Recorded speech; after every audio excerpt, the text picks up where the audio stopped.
Hi, I'm William from Latitude. Today we're going to do a little explanation about what are subagents, why are they useful.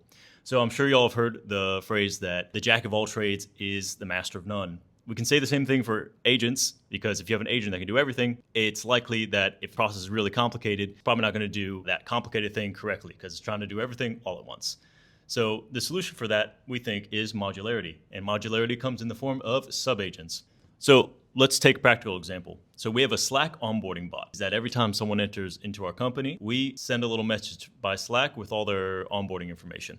Now, what do we need to make this work? Well, that's going to depend on a couple tools. It's going to depend on a database, probably, with information about the new employee. It's going to depend on what we need to send the Slack message. It also probably needs instructions about how it works. So we could put that all into one prompt. We could tell you're a Slack agent, you have these tools, you have access to this database, and you need to do X, Y, Z.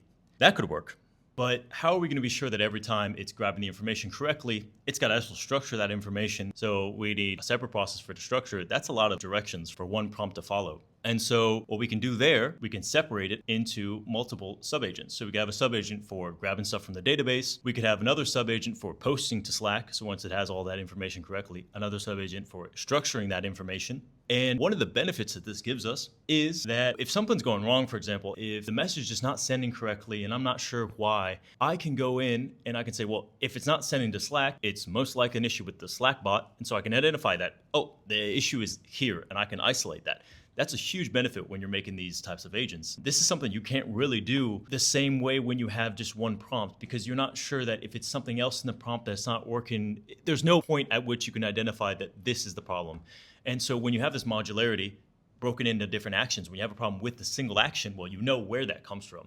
All right, so let's talk about the broader implications of making agents with subagents. Really, the benefits come when you're making complex agents. So if we're going to automate an entire workflow, we need a bunch of information. We need agents to be able to communicate between themselves. We need something smart like a human being. And the best way to do that really is just orchestrate a bunch of little workers for you. One of the big benefits you have with subagent architectures is that in the future, when models get more powerful, it's going to scale with that. Your subagents are going to get more powerful. Really, you have no downsides to scalability in that sense. It's really complementary to the advancement of our models.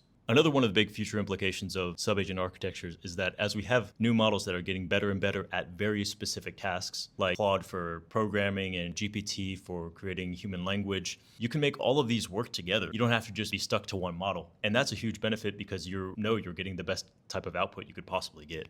So more than just being useful, we think that subagent architectures are the future because they are the only architectures that allow for scalability.